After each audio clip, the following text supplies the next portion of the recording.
조금 불편해도 참 행복합니다. 합니다. 네. 이제 어색한 곳에서 조금 불편하지만 우리가 예배하며 또 하나님 앞에 나아갈 때 참 우리가 이제 새로 예배당 하면 이렇게 가까이 붙어서 예배 드리지 않고 좀 띄엄띄엄 떨어지실 것 같은데 이렇게 붙어 있으니까 참 좋은 것 같습니다. 하나님께서 우리 안에 또 기쁨과 행복 날마다 주시고 또 성도의 깊은 교제들이 은혜 가운데 더 우리 안에 넘쳐나기를 주님의 이름으로 축복합니다. 오늘은 누가복음 말씀을 통해서 한 영혼이 돌아올 때라는 제목으로 함께 은혜를 나누겠습니다. 2021년 초였어요. 미국의 한 골동품 가게에서 한 여인이 아주 낡은 명나라 시대 도자기를 구입하게 됩니다. 그때 구입한 가격이 $35였어요. 그런데 이 도자기를 가만히 보니까 뭔가 좀 특별한 것 같아요. 그래서 이 여인이 이 도자기를 전문 기관에 감정을 의뢰했습니다. 그랬더니 이 명나라 시대 초기에 제작된 아주 매우 희귀한 도자기라고 했어요. 그래서 이걸 뉴욕의 소더비 경매장에 출품을 했고 얼마에 낙찰된 줄 아십니까? 72만 2,500달러. 우리 돈으로 치면 지금 환율로는 10억 정도 되는 35달러. 지금 환율로 하면 5만 원 정도 됩니까? 5만 원 정도에 산 도자기가 10억 달러에 그 낙찰이 되었어요. 부럽죠. 여러분, 우리가 이 도자기라고 하는 걸 사실은 감정을 받아보기 전에는 이것의 가치는 35달러였어요. 감정을 받아보기 전에는 골동품 가게에서 말 그대로 골동품으로 그저 먼지나 뒤집어 쓰고 있던 것이었습니다. 그런데 이것의 가치를 알아본 자가 그것을 감정해 보았을 때 그것은 골동품으로 그대로 있지 않고 세상 사람들이 다 부러워하는 명품으로 재탄생되게 돼요. 여러분, 이것의 가치가 왜 달라졌을까요? 그 가치를 알아본 사람과 그 가치를 알아본 사람이 그 가치를 세상에 드러내었기 때문이죠. 영혼에 대한 마음 역시 마찬가지입니다. 우리가 이 세상의 범인으로 살아갈 때는 아무것도 아닙니다.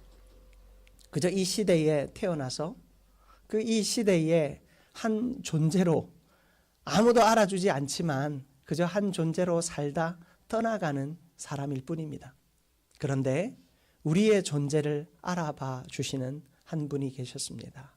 바로 하나님께서 우리의 가치를 알아봐 주시고 우리를 위하여 그 아들 예수 그리스도를 이 땅 가운데 보내십니다. 그리고 나를 위하여, 우리를 위하여 십자가에 달려 죽으시게 함으로써 우리의 가치를 이 세상에 드러내셨습니다. 그저 살다 죽으면 그만인 존재입니다.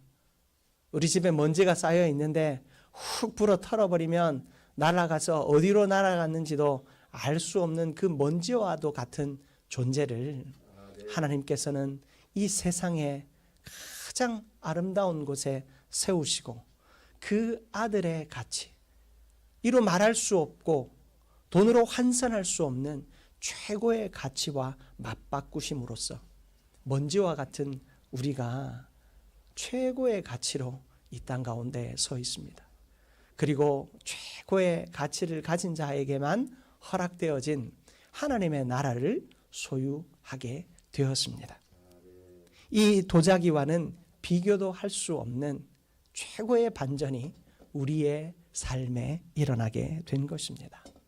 사랑하는 성도 여러분, 우리는 이렇게 귀하고 아름다운 자들입니다. 그런 하나님의 사랑을 받은 자들입니다. 이런 온전한 정체성과 아름다운 정체성을 가지고 살아가는 저와 여러분들 되시기를 바랍니다. 여러분은 먼지와 같은 존재 아닙니다. 그저 골동품 가게에서 먼지 뒤집어 쓰고 있는 어떤 도자기 같은 존재가 아니라는 것입니다. 하나님은 여러분을 이 땅 가운데에서 드러내셨습니다. 죄악이 관영한 이 세대 가운데 하나님의 자녀로 여러분을 드러내셨습니다. 그리고 여러분의 가치를 그 아들과 맞바꿈으로써 세상의 무엇과도 비교할 수 없고 바꿀 수 없는 최고의 가치로 세우셨습니다. 그러한 사람으로, 그러한 그리스도인으로서 온전히 살아가는 우리 모두가 되기를 주님의 이름으로 축복합니다. 그 천국의 가치, 그리고 그 영혼 구원의 가치를 오늘 말씀은 다루고 있습니다. 여러분, 본문에 10드라크마 중에 하나를 잃어버린 여인의 비유가 오늘 말씀에 등장합니다. 드라크마, 한 드라크마 하면 하루 품삯 정도로 생각하면 10드라크마면 여름이면 열흘이면 벌 수 있는 돈이고, 그리고 그 중에 한 드라크마를 잃어버렸잖아요. 하루만 고생하면 또 회복할 수 있는 것입니다. 그런데 무슨 이 드라크마를 찾겠다고 유별나게 이 여인이 속된 말로 설치고 있는가? 네, 오늘 본문 말씀은 우리의 정서에는 뭔가 이해가 되지 않아요. 그리고 더 심하게 이 드라크마를 찾았다고 잔치까지 엽니다. 여러분, 이 잔치를 여는데 이 하루 품삯 가지고 잔치 열 수 있겠습니까? 이 자기가 찾은 것과는 비교할 수도 없는 더 큰 가치들을 사용해서 잔치를 열고 있는데, 도대체 이게 무슨 말씀인지, 그리고 이것이 무슨 천국에 대한 이야기인지 우리는 이해하지 못합니다. 그러나 오늘 본문의 이야기를 고대 유대 문화를 살펴보면 그 의미를 조금 깊이 깨달을 수 있습니다. 당시의 여인은 결혼을 위해서 남편에게 선물을 받습니다. 특히 이 10드라크마를 머리 장식이나 목걸이 형태로 만들어서 소유하게 됩니다. 결혼을 위해서 이 10드라크마를 장식품을 만들어 여인에게 선물하는 것입니다. 이것은 단순한 재산이 아니었습니다. 결혼지 찬금은 더 많이 받겠지요. 그러나 남편이 여인에게 이 드라크마 10개를 가지고 장식을 만들어 선물할 때는 이것은 당시에 결혼 서약의 아주 중요한 증표였고, 여성에게 있어 한 남자의 아내가 되고 한 가정의 여주인이 된다라고 하는 중요한 정체성과 명예를 나타내는 물건이었습니다. 그런 귀한 물건 중에 하나를 잃어버린 겁니다. 그 10드라크마로 만든 머리 장식이나 목걸이 가운데 드라크마 하나가 빠져나가게 되면 어떻게 됩니까? 그 전체가 가치 없는 것이 되지요. 이 여인은 드라크마 하나를 잃은 것, 돈 하나를 잃은 것이 아니라 결혼의 상징이 훼손되는 아픔을 겪었고, 자신의 가치를 잃어버리는 상실감을 느끼게 된 것입니다. 그러므로 이 여인에게 있어 이 드라크마는 자신의 정체성을 완성하는 것이었고, 그리고 자신의 인생 전체를 완성하는 것이며, 자신이 남편으로부터 받은 사랑을 완성하는 것이었기 때문에 참으로 중요한 것이었습니다. 존 메가더 목사님이라는 분이 이 비유를 주석하면서 이런 이야기를 하시더라고요. 그 당시에 그 한 가정 안에 이 조명도 열악했고, 그리고 바닥도 지금처럼 우리 같이 아름다운 또 좋은 바닥재를 가지고 그 집을 구성해 놓은 것이 아니지 않습니까? 당시에는 그저 흙바닥에다가 집을 짓는다고요. 그러면 그저 흙바닥과 또 조명도 열악한 상황 속에서 이것을 찾기 위해 그것이 흙바닥 밑에 들어가면 그 흙을 다 헤집어야 하는 겁니다. 참으로 찾기도 어려운 상황에 처했을 것이다 이야기합니다. 그래서 이 여인이 이 집을 다 샅샅이 뒤지면서 이 소중한 이 드라크마를 찾기 위해 그 여인은 자신의 인생의 최고의 열정을 거기에 쏟아 부었을 것이다 말하더라고요. 여러분, 한 영혼을 찾으시는 하나님의 마음이 이러하다 오늘 본문은 이야기하고 있습니다. 하나님께서 우리를 잃어버렸어요. 사람을 잃어버렸어요. 그 사람은 드라크마와 같은 존재예요. 하나님께서 우리를 잃어버렸다가 우리를 찾았다라고 하는 것은 한 사람을 찾은 것이지만 전부를 찾은 것입니다. 하나님이 우리를 어떻게 생각하시는가? 여인이 남편에게 받은 사랑의 증표를 잃어버린 그 애절함으로 우리를 바라보고 계셨다라는 것입니다. 그 하나님께서 우리를 찾아오셨고 우리를 찾아내시는데, 이 여인이 흙바닥에서 드라크마 하나를 찾기 위해 온갖 그 집안의 모든 것을 다 헤집고 또 살피면서 열정적으로 찾아내었던 그 마음으로 하나님께서 우리를 찾아다니셨다라는 것입니다. 여러분, 하나님의 구원은 이토록 아름답고 이토록 열정적이며 이토록 최선의 것임을 기억하시기를 바랍니다. 그렇게 하나님은 우리를 절박함과 간절함으로 찾으셨고 비로소 저와 여러분을 찾아주셨습니다. 여러분, 오늘 말씀을 통해 한 영혼을 간절히 찾으시는 그 주님의 마음을 깨닫게 되는 우리 모두가 되기를 축복합니다. 첫 번째로 우리가 살펴볼 것은, 하나님은 한 영혼을 잃은 것을 참을 수 없어 하신다라는 것입니다. 하나님은 한 영혼을 잃은 것을 참을 수 없어 하십니다. 8절 말씀을 보시면 열 드라크마가 있는데 하나를 잃으면 등불을 켜고 집을 쓸며 찾아내기까지 부지런히 찾지 아니하겠느냐. 여인은 불을 켜고 먼지를 털어내며 집안 구석구석을 다 뒤집니다. 여러분, 이것은 하나님이 잃어버린 자를 어떻게 찾으시는지 우리에게 잘 보여주고 있는 장면입니다. 먼저 등불을 켜십니다. 여러분, 어둠으로 가득 차 있던 이 세상 가운데 하나님은 그 아들을 이 땅 가운데 보내어 주셨습니다. 그리고 그 아들은 무엇으로 우리 가운데 오셨습니까? 빛으로 오셨다라는 것입니다. 주님께서 이 땅 가운데 빛으로 오신 이유는 무엇을 비추기 위함일까요? 우리를 비추기 위함인 것입니다. 우리를 찾아내기 위해, 어둠 가운데 꼭꼭 숨어 있는 우리를 찾아내시기 위해 주님은 빛으로 이 땅 가운데 오셨습니다. 그리고 집을 쓸며 찾는다라는 것은 무엇을 의미할까요? 여러분, 이 흙바닥을 뒤집어 엎을 때 먼지들이 막 일어나지지 않습니까? 덮여 있는 것이 열려질 때 감춰져 있는 것들이 드러나게 됩니다. 여러분, 이 집을 쓸며 찾는다는 것은 성령께서 우리의 삶을, 특별히 우리의 마음을, 죄악으로 온전히 뒤덮여 있던 우리의 마음을 뒤집어 놓는다는 것을 말하는 것입니다. 여러분, 우리가 예수 그리스도를 인격적으로 만났을 때, 그 예수 그리스도가 내 안에 찾아오셨을 때 제일 먼저 나타난 현상이 무엇이었습니까? 우리의 죄가 생각난다는 것입니다. 나의 죄가 보이기 시작하는 것입니다.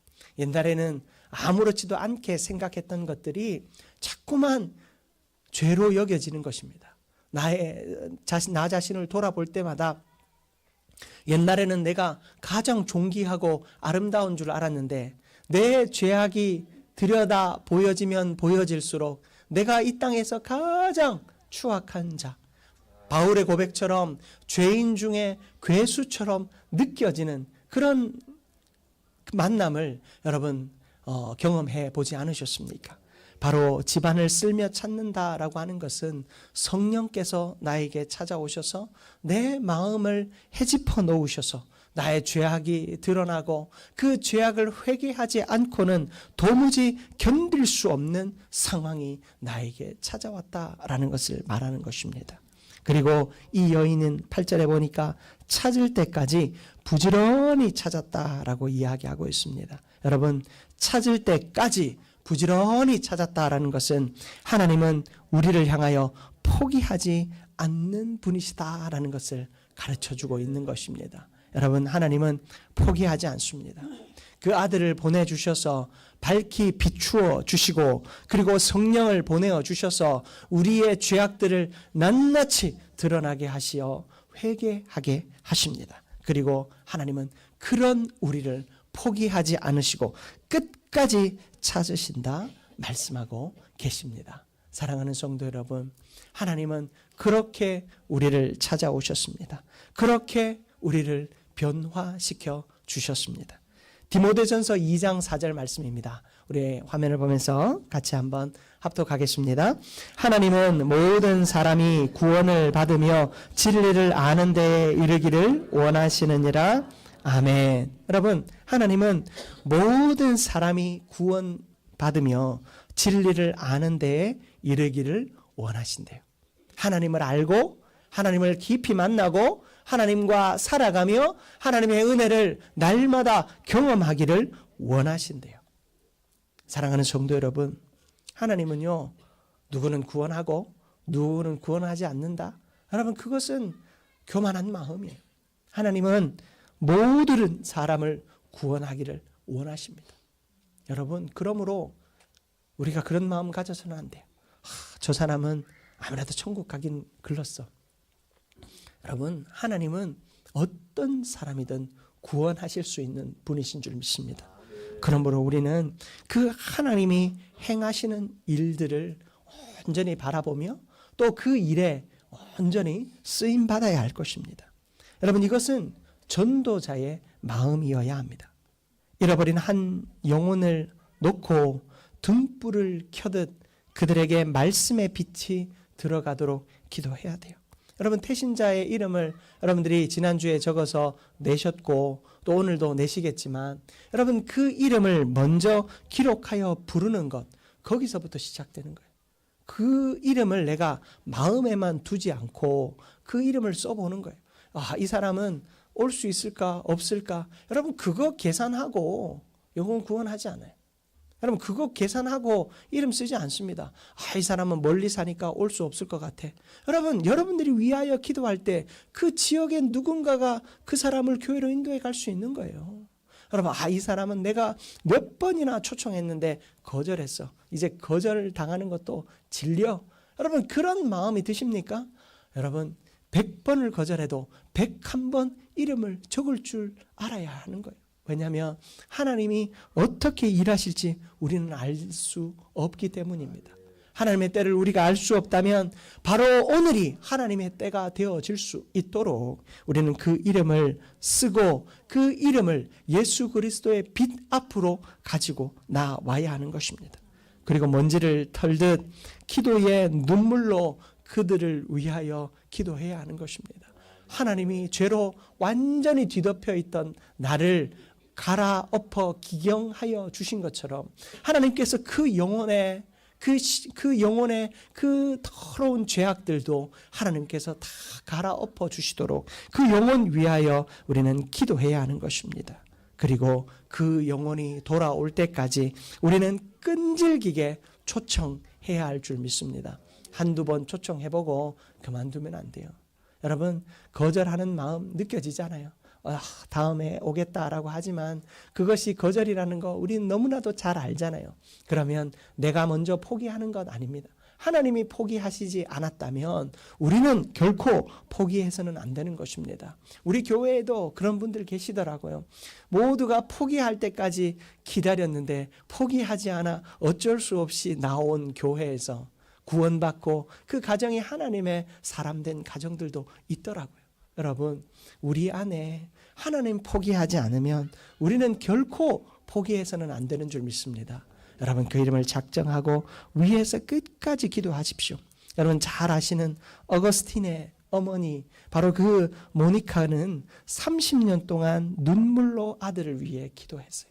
그 30년의 눈물이 결국 그를 회심시켰고 그는 초대교회의 가장 위대한 교부가 됩니다. 여러분, 한 사람을 향한 포기하지 않는 사랑은 하나님께서 반드시 열매를 맺게 하실 줄 믿습니다. 우리도 그 영혼 위하여 끝까지 기도하는 우리가 되기를 바랍니다. 에스겔 34장 12절 말씀이에요. 우리 화면을 보면서 같이 한번 합독하겠습니다.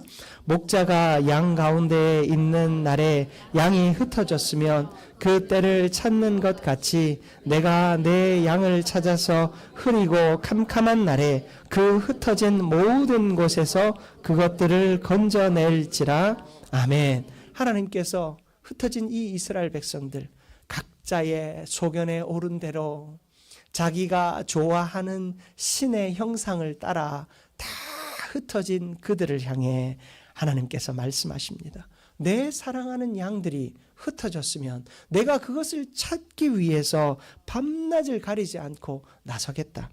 흐리고 캄캄한 날에도 나서겠다 말씀하고 계십니다. 여러분, 하나님은 그 날씨가 어떠해도 그 영혼을 찾아 나섭니다. 그 날씨가 장애가 되지 않습니다. 그 환경이 장애가 되지 않습니다. 왜냐하면 내가 불편한 그 환경과 상황이 내가 그들을 찾아 나서는데 장애가 된다면 그 길을 잃어버린 누군가에게는 그것이 절망의 이유가 될 것이요 포기의 이유가 될 것이기 때문에 하나님은 결코 우리를 포기하지 않으셨습니다.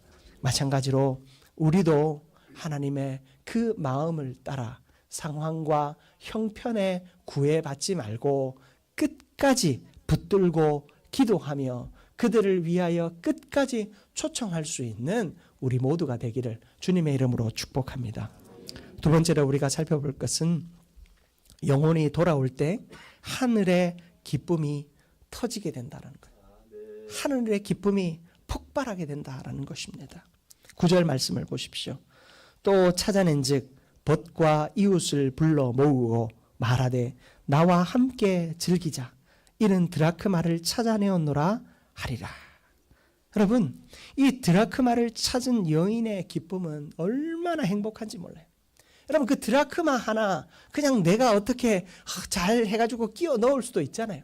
그러나 그 드라크마는 그 한 드라크마의 가치가 아니었습니다. 그 여인에게 이 한 드라크마는 그 여인의 인생 모든 걸 걸 만큼 최고의 가치였던 것입니다. 자기 자신이었던 것이었습니다. 바로 이 여인이 이 드라크마를 찾았을 때 이웃과 그 기쁨을 함께 나누는 것은 너무나도 당연한 것입니다. 이 기쁨은 경제적인 회복이 아니라 가치의 회복이요 정체성의 회복이었기 때문입니다. 여러분, 우리가 하나님께로 돌아올 때 얼마나 행복합니까? 우리가 하나님을 만났을 때 우리를 위해 기도했던 이들이 얼마나 행복해합니까? 여러분, 전도해 보신 분들은 잘 아실 거예요. 내가 전도했을 때 그 영혼이 하나님 앞으로 돌아올 때 내가 세상 모든 것과도 바꿀 수 있는 최고의 희열과 최고의 기쁨이 느껴집니다. 왜요? 그것은 어떤 물질적인 가치가 아니라 영혼의 가치이기 때문입니다. 하나님이 가장 사랑하는 사람을 내가 찾았다라고 하는 그 기쁨과 감격이 나에게 있으므로 이것은 무엇과도 비교할 수 없는 최고의 가치인 것입니다. 여러분, 우리가 전도할 때 돈이 많이 듭니다. 여러분, 우리가 교회를 새롭게 단장하는 것도 무엇 때문입니까? 저기에 또 새로운 영혼들이 찾아올 것을 기도하는 마음으로 우리가 감당하지 않습니까? 여러분, 우리 어르신들 댁에 신방을 해보면 오래된 집을 고치지 않고 사시는 분들이 계셔요. 왜냐하면 내가 이렇게 살다가 나는 이제 곧 하나님께로 갈 거니까 더 여기에 돈 들일 일이 없지라고 말씀하십니다.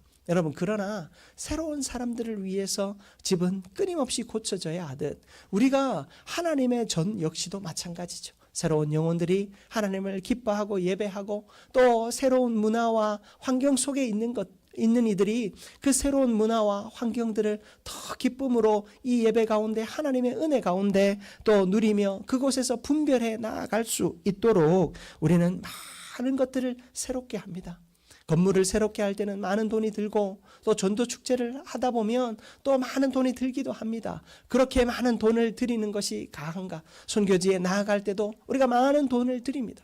우리가 생각하는 어떤 물질적 가치와 1:1로 계산할 때는 전혀 승산이 없고 전혀 가치 없는 일들처럼 보여집니다. 그러나 우리가 그 영혼을 위하여 물질적인 어떤 가치로 우리가 비교할 수 없기에 우리는 그 영혼을 위해 물질이 필요하면 물질로, 우리의 헌신이 필요하면 헌신으로, 우리의 기도가 필요하면 기도로 최선을 다해 섬겨 나아가는 것입니다. 여러분, 천국의 잔치는 물질의 가치와 1:1로 비교해서 그 잔치가 일어나는 거 아니에요. 여러분, 우리의 가치 어쩌면 아무것도 아닐지 몰라요. 어떤 이들을 그렇게 얘기합니다. 여러분 옛날에 신천지에서 그랬다고 하잖아요. 젊은 사람들을 전도해야 된다. 늙은 사람들 전도하면 안 된다. 그런 얘기를 했다고 해서 교회에서도 그런 얘기하는 분들이 가끔 있더라고요. 여러분 그런 말도 안 되는 논리가 어디 있습니까? 여러분 하나님 앞에 지금 당장 예수 믿고 내가 죽는다 할지라도 여러분 그 영혼을 위해 기도해야 되는 거예요. 저도 신방을 하다 보면 돌아가시기 직전에 예수님 영접하는 분 계세요. 아내가 이 남편을 위해서 평생을 기도했는데 도저히 말을 듣지 않다가 이 죽을 때 영접했다고 권사님이 너무 속상해 하시더라고요. 함께 교회도 다녀보고 함께 신앙생활 했으면 너무 좋았겠는데 그런 마음 하시는 분이 계시더라고요. 그러나 여러분 그의 인생 가운데 하나님이 선택하신 때는 바로 그때인 거예요. 그런데 그 영혼이 지옥으로 가지 않고 하나님의 나라에 들어가게 되었다라는 것. 여러분 이것은 하나님에게 얼마나 기쁘고 행복한 일인지 몰라요. 여러분 우리에게도 마찬가지입니다. 언제이든 하나님이 부르시는 그때 응답할 수만 있다면, 하나님이 부르시는 그곳에 내가 아멘 하고 나아갈 수만 있다면 그것이 얼마나 행복한 일인지 모르겠습니다. 여러분 하나님은요 그렇게 우리의 가치를 세우시고 그렇게 우리에게 천국을 선물로 주시는 분이십니다. 하나님은 한 영혼이 돌아올 때 얼마나 기뻐하시는지 모릅니다. 한 영혼이 돌아올 때 하나님은 얼마나 행복한지 모릅니다. 여러분 그 잔치가 천국의 잔치가 되었습니다. 여러분 우리가 태신자를 위해 기도합니다. 우리가 다시 만나는 교회라는 주제를 가지고 그들을 위해서 기도하고 있습니다. 여러분 그 영혼이 하나님 앞에 돌아올 때 하늘에서는 천국 잔치가 벌어지게 될 겁니다. 놀라운 축제가 일어나게 될 거예요. 우리가 그들을 대접하는 것은 참 부끄럽기 그지 없습니다. 그러나 하나님은 그들을 대접하는데, 그들을 세우시는데, 그들을 통하여 역사하시는데 거리낌 없이 최고의 것으로 채워주십니다. 사랑하는 성도 여러분, 우리 한민교회가 그런 천국 잔치가 넘쳐나는 교회 되기를 축복합니다. 한 영혼들이 돌아오므로 그 돌아오는 영혼 때문에 참으로 행복한 교회 되기를 축복합니다. 여러분 그 영혼이 돌아오는 것은 어떤 가치로도 비교할 수 없어요. 돈이 얼마나 들었네, 시간이 얼마나 들었네, 사람이 얼마나 동원되었네. 여러분 그것은 한마디도 우리가 할 이야기가 아닙니다. 여러분 우리는 그 영혼을 위하여 우리의 목숨까지도 내어줄 수 있다면 내어줘야 하는 것입니다. 최선을 다해 그 영혼이 돌아올 수만 있다면 온 마음을 다해 전도하고 그 영혼을 위해 기도해야 합니다. 하나님이 포기하지 않으심으로 우리도 포기하지 않아야 할 줄 믿습니다. 고린도전서 9장 22절 말씀입니다. 같이 한번 합독합니다. 약한 자들에게 내가 약한 자와 같이 된 것은 약한 자들을 얻고자 함이요, 내가 여러 사람에게 여러 모습이 된 것은 아무쪼록 몇 사람이라도 구원하고자 함이니 아멘. 여러분 바울은 그 영혼을 구원하기 위해 그들의 눈높이에 맞추어 가고 그들의 삶의 높이에 맞추어 살았습니다. 사람들에게 저 바울 이상한데? 그런 이야기 들어가면서도 바울은 결코 포기하지 않았어요. 그 영혼, 자기가 구원해야 되겠다 하는 그 영혼에 맞는 모습으로 끊임없이 낮아지고 낮아졌어요. 그 이유가 뭐라고요? 한 사람이라도, 몇 사람이라도 구원하기 위함이었다. 오늘 말씀 이야기합니다. 여러분 우리는 그렇게 한 영혼을 구원하기 위하여 바울처럼 낮아질 수 있기를 축복합니다. 우리의 그 낮아짐이 천국의 잔치를 이루고 하나님의 놀라운 은혜와 행복의 역사를 이루게 될 줄 믿습니다. 말씀을 마무리하겠습니다. 여러분, 당신의 기도가 잃은 드라크마를 찾게 합니다. 우리가 제출한 명단들을 보며 우리가 기도할 때, 그리고 여러분이 작정한 이름들을 보며 기도할 때 여러분 그 한 명 한 명이 하나님에게는 얼마나 소중한 이들인지 모릅니다. 하나님께서 찾고 계시다면 우리도 포기하지 않아야 합니다. 그들의 삶의 등불을 비추고 또 부지런히 그들을 위하여 기도해야 하겠습니다. 성령께서 역사하시도록 간절히 구하십시다. 그리고 찾을 때 그 기쁨과 감격을 우리가 생각하며 저 영혼이 돌아왔을 때 하나님이 얼마나 기뻐하실지를 우리가 생각하며 그 영혼 초청하십시다. 단지 1년에 한두 번 있는 전도 프로그램으로 그치지 말고 우리가 그 영혼을 위해 뜨겁게 기도하고 내가 저 영혼 돌아오지 않았지만 내가 후회 없이 이번에 그들을 위해 기도했다. 여러분 하나님 앞에 여러분들이 그렇게 떳떳하게 이야기할 수 있는 전도축제 되어지기를 바랍니다. 그리고 내가 간절히 기도했더니 하나님 응답하셨다. 그 고백이 넘쳐나는 그런 전도축제 또한 되기를 원합니다. 하나님 안에서 그 영혼 잃은 드라크마를 찾는 여인의 심정으로 하나님의 마음으로 다시 만나는 교회를 그들에게 소개할 수 있는 우리 모두가 되기를 주님의 이름으로 축복합니다. 사랑과 은혜가 충만하신 하나님 너무나도 감사합니다. 하나님이 원하시는 영혼, 하나님이 부르시는 영혼, 하나님 그 영혼 온전히 만나기를 원합니다. 하나님 한 여인이 드라크마를 잃었을 때 모든 것을 잃어버린 마음으로 그것을 찾기 위해 온 힘을 다했습니다. 우리도 한 영혼을 잃어버린 그 영혼을 하나님 다 그 찾아내기 위해 온 마음을 다하여 힘쓰고 노력하는 우리가 되게 하여 주옵소서. 감사드리며 예수 그리스도의 이름으로 기도드립니다. 아멘.